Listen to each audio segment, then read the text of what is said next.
Hello, hello mga karon, Ronin Chain, Ronin Game, Ronin Staking mga boss. Good morning sa inyong lahat. Today is June 19, Merkules na, 1:15 na ng madaling araw.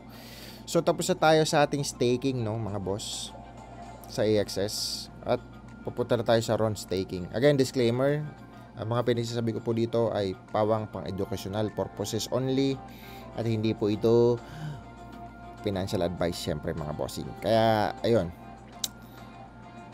ingat po kayo, pera nyo yan, huwag nyo po akong gagayahin. Okay, so alright. Tapos na tayo dyan sa AXS staking. Punta na tayo sa Ron mga boss. Madugong araw today. Madugong araw, syempre. Wala anong isang araw. Grabe yung papasel, no? Okay, so alright. AXS. Select natin sa Ron. Swap lang natin mga boss. Claim din natin dito.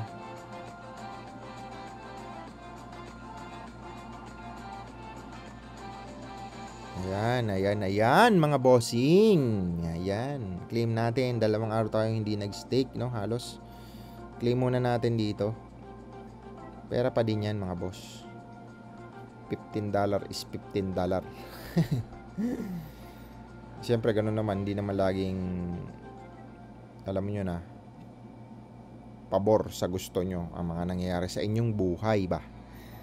Marami kasi sa buhay natin, yung mga dumarating sa buhay natin na hindi natin gusto yung nangyayari. So nagpasell kasi, no? Bumagsak si Bitcoin mga boss, kaya ganun din talaga. Bumagsak din ang mga NFT category, NFT games. Ayan, swap lang natin mga boss. Swap lang ng swap. Habang mura.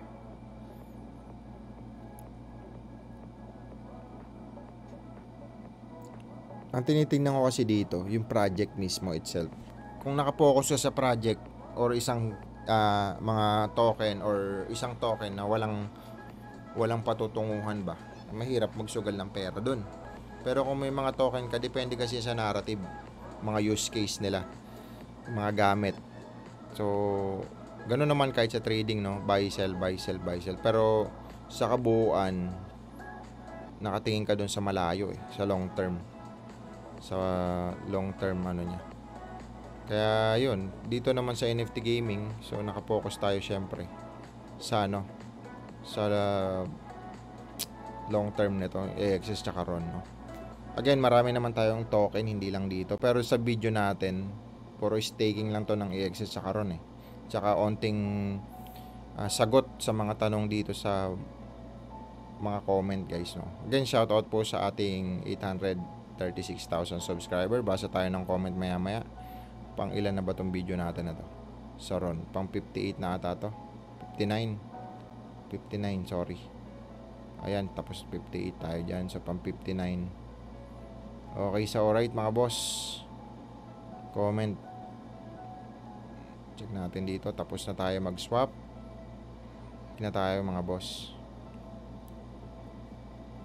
Hanap lang tayong malaki magbigay ito. Siguro hanap ganyan lang lagi. Stake natin. Max. Wala pa siya. Wala pa. What happened? Running. Minsan kasi guys, kung magsuswap kayo ng ibang token, no, hindi agad-agad ayun. Okay na siya mga boss. Mabagal, hindi lang agad-agad nabili or tumuloy. Ayan, may 100 na tayo. So max lang natin yan. Isipin nyo na lang lagi guys na magtira kayo ng pang gas fee. So may 94 tayo, 0.94. Tira tayo ng RON. Ayan, stick lang natin mga boss. 13 RON daw to per year ang kikitain ito. Itong i-stake natin. So araw-araw naman halos tayo nag-stake, kaya parang nagko-compounding ba tayo dito. Okay, so alright mga boss. Ayan na. Ayan, tapos na tayo. Tapos na ang ating video. Basa na tayo ng comment, no? Check natin ang total. Dito yan. Maya-maya. 97.15, wala pa. So, ayun guys, no? Comment. Mga comment. Shoutout po sa mga subscriber natin. Siyempre, babasahin na lang natin yung mga dito about Ron. Kay James Watson, crypto funds mo lahat yan, boss. Hindi po. Sabay, nasagot ko na yan kanina, inulit na lang natin. Hindi po sir, may marami naman tayo asset. Pops, bakit ang EXS sa Tron lang mostly nakastake sa'yo? Hindi lang po, marami din tayong token. Pero dito sa video natin, staking ng EXS tsaka RON. Kasi naniniwala ako sa project na to. Yun lang yung goal. Parang doon lang ako nakatingin. Nick Arthur Tan, good morning mga boss. Good morning boss. Shoutout tayo Sir Nick. Okay, M Hon Cute. Ayan, first view again. Okay. Ito. Sagot na natin yan. Ito, iba yung inad sa no? Inad ito sa Binance, pero ZK Zinc ang inad. Pero ito yung niya. Ito yung pinangalan dun sa alert. May alert kasi ako sa Binance So, mga bagong token, nag-a-alert sa phone ko yan. Binance, OKX, yan, Bybit, BitGet. Inad siya, pero iba yung Okay. Yun lang siguro, no? Aha. Okay, yun lang mga boss. 6 minutes, pwede na yan. Follow nyo si Mr. KGB Crypto. Siyempre, i-hit nyo na yung notification bell para lagi kayong updated. Tanong kayo about business, pag kaya natin sagutin natin yan. Mapatraditional yan, kung ano pa mga monkey business mga boss. Thank you so much and see you tomorrow. Bye-bye.